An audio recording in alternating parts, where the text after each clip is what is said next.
ತಮಸೋಮ ಜ್ಯೋತಿರ್ಗಮಯ ಮೃತ್ಯುಂಜಯ ಅಮೃತಂಗಮಯ ಓಂ ಶಾಂತಿ ಶಾಂತಿ ಶಾಂತಿ.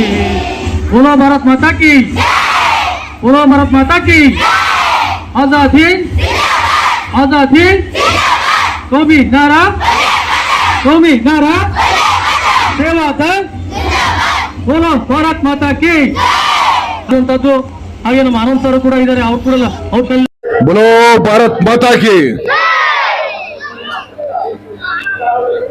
ಭಾರತ ಸ್ವಾತಂತ್ರ್ಯ ಪಡೆಯಲಿಕ್ಕೆ ಬ್ರಿಟಿಷರ ವಿರುದ್ಧ ಹೋರಾಡಿ ಸ್ವಾತಂತ್ರ್ಯಕ್ಕಾಗಿ ದುಡಿದು ಮಡಿದವರನ್ನ ಸ್ಮರಿಸ್ಕೊಳ್ತಾ ಸ್ವಾತಂತ್ರ್ಯ ಯಾಕೆ ಬೇಕು, ಯಾಕೆ ಸ್ವಾತಂತ್ರ್ಯ ನಾವು ಪಡೆದ್ವಿ, ಸ್ವಾತಂತ್ರ್ಯದ ಪ್ರಯೋಜನ ಏನಾಯ್ತು ಅನ್ನೋದ್ರ ಬಗ್ಗೆ ನಿಮ್ಗೆಲ್ಲ ಟೀಚರ್ಸ್ ಎಲ್ಲ ತಿಳುವಳಿಕೆ ಹೇಳಿರ್ತಾರೆ, ಹೌದಾ?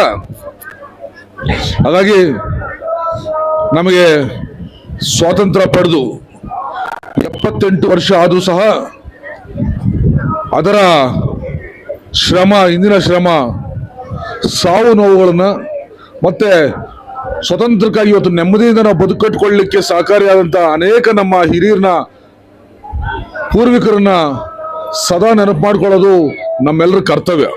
ಆ ನಿಟ್ಟಿನಲ್ಲಿ ಭಾರತ ಸೇವಾದಳ ಅಂತಕ್ಕಂಥ ಒಂದು ಸಂಸ್ಥೆ, ಈ ಸಂಸ್ಥೆ ನಾವುಗಳು ಏನು ನಮ್ಮ ಪೂರ್ವಿಕರು, ಭಾರತ ಸ್ವತಂತ್ರ ಯೋಧರು ನಮಗೆ ನೆಮ್ಮದಿಯಿಂದ ಗೌರವದ ಬದುಕಟ್ಟುಕೊಳ್ಳಿಕ್ಕೆ ಅಡಿಪಾಯ ಹಾಕೊಟ್ಟಿದ್ದಾರೆ. ಅದನ್ನ ಸದಾ ಸ್ಮರಿಸಬೇಕು ಮತ್ತು ಅದನ್ನು ಗೌರವಿಸುವ ನಿಟ್ಟಿನಲ್ಲಿ ಸಂಸ್ಥೆ ಏನು ಹುಟ್ಟುಹಾಕಿದ್ದಾರೆ. ಅದರ ಒಂದು ಭಾಗವಾಗಿ ನಾವು ನಾಗರಿಕ ಪ್ರಜೆಗಳಾಗಿ, ಅಂದ್ರೆ ಭಾರತದ ಜವಾಬ್ದಾರಿಯುತ ನಾಗರಿಕ ಪ್ರಜೆಗಳಾಗಿ ನಮ್ಮ ಕರ್ತವ್ಯಗಳೇನು, ನಮ್ಮ ಭಾರತ ಅಖಂಡ ಭಾರತ ಏಕತೆಗೆ, ಐಕ್ಯತೆಗೆ ನಮ್ಮ ಜವಾಬ್ದಾರಿ ಏನು ಅನ್ನೋದನ್ನ ನಾವು ತಿಳ್ಕೊಳ್ತಕ್ಕಂಥ ಪ್ರಾಮಾಣಿಕ ಪ್ರಯತ್ನ ನಾವು ಮಾಡಬೇಕಾಗಿದೆ. ಆ ನಿಟ್ಟಿನಲ್ಲಿ ಭಾರತ ಸೇವಾದಳ ನಮಗೆ ಮಾರ್ಗದರ್ಶಿ ಆಗಿದೆ. ಇವತ್ತು ನೀವೆಲ್ಲ ನೀವು ಬರವಣಿಗೆಯಲ್ಲಿ ನೋಡಿರ್ಬೋದು, ಗೋಡೆ ಬರಹ ನೋಡ್ತಾ ಇದ್ದೀರಾ. ನಮ್ಮ ಭಾರತ ದೇಶ, ಕರ್ನಾಟಕ ರಾಜ್ಯ ಇವೆಲ್ಲ ಗೊತ್ತಾಗ್ತಾ ಇದೆಯಾ?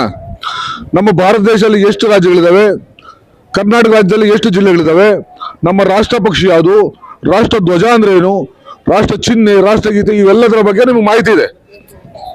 ಅದೇ ರೀತಿಯಲ್ಲಿ ಅಂತ ರಾಷ್ಟ್ರ ಧ್ವಜನ ಯಾವತ್ತು ಆಚರಿಸ್ತೀರಿ? ರಾಷ್ಟ್ರ ಧ್ವಜ ಯಾವತ್ತು ಮಾಡ್ತೀರಿ? ಧ್ವಜಾರೋಹಣ ಯಾವಾಗ ಮಾಡ್ತೀರಿ? ಗಣರಾಜ್ಯೋತ್ಸವ, ಆಮೇಲೆ ಆ ಸಮಯದಲ್ಲಿ ನಾವು ಭಾರತದ ಧ್ವಜ ಅಂದ್ರೆ ಏನು, ಆ ಧ್ವಜಾರೋಹಣ ಯಾತಕ್ಕೆ ಮಾಡ್ತೀರಿ, ಅದರ ಉದ್ದೇಶಗಳೇನು, ಅದರ ಘನತೆ ಗೌರವ ಏನು ಅನ್ನೋದನ್ನ ಈಗ ಈ ಒಂದು ಸಭೆಯ ನಂತರ ನಮ್ಮ ದಾನೇಶ್ವರು ನಿಮ್ಗೆ ತಿಳುವಳಿಕೆ ಕೊಡ್ತಾರೆ. ಹಾಗಾಗಿ ನಮ್ಮ ರಾಷ್ಟ್ರ ಚಿಹ್ನೆ ಹೇಗಿದೆ, ಅದನ್ನ ಯಾಕೆ ನಾವು ಗೌರವಿಸಬೇಕು, ಯಾತಕ್ಕಾಗಿ ನಾವು ಅದನ್ನು ಪೂಜಿಸಬೇಕು ಅಂತಕ್ಕಂಥ ಕೂಡ ನಮ್ಗೆ ಹೇಳ್ತಾರೆ. ಅದೇ ರೀತಿ ರಾಷ್ಟ್ರ ಗೀತೆ ನಾವೆಲ್ಲ ಕೂಡ ಬೆಳಿಗ್ಗೆ ಬಂದು ಹಾಡ್ತಿರಲ್ಲ ರಾಷ್ಟ್ರಗೀತೆ, ಆ ರಾಷ್ಟ್ರಗೀತೆ ಪ್ರಾಮುಖ್ಯತೆ ಏನು, ಯಾತಕ್ಕೆ ಆಡಬೇಕಾಗಿದೆ ಅನ್ನೋದ್ರ ಬಗ್ಗೆ ಏನು ತಿಳಿಸ್ತಾರೆ.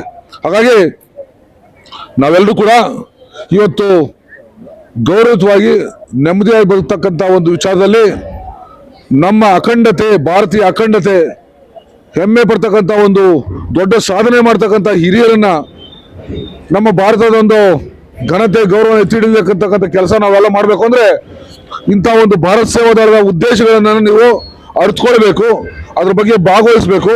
ಮುಂದೆ ನೀವು ದೊಡ್ಡ ಮಟ್ಟದಲ್ಲಿ ಬುದ್ಧಿವಂತರಾಗಿ, ಉದ್ಯೋಗಿಗಳಾಗಿ, ಉದ್ಯಮಿಗಳಾಗಿ, ಅಥವಾ ಒಂದು ದೊಡ್ಡ ರೈತರಾಗ್ಲಿ, ಒಳ್ಳೆ ಗೃಹಿಣಿ ಆಗಿ ಏನೇ ಆದ್ರೂ ಕೂಡ ನಮ್ಮ ಭಾರತೀಯತೆನ ಮರೆಯಬಾರ್ದು, ಅದರನ್ನು ಎತ್ತಿಡ್ತಕ್ಕಂಥ ಕೆಲಸ ನಾವು ಮಾಡಬೇಕು.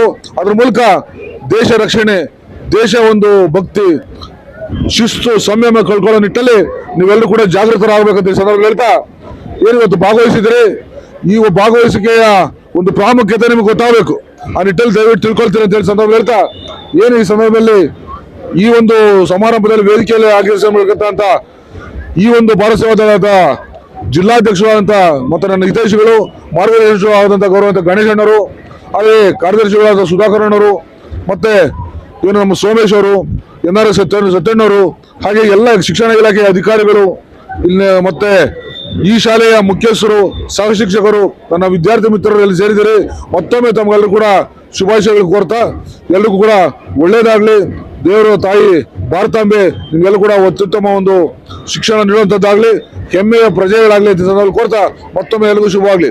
ಜೈ ಹಿಂದ್, ಜೈ ಭಾರತ ಮಾತೆ. ನಮಸ್ಕಾರ.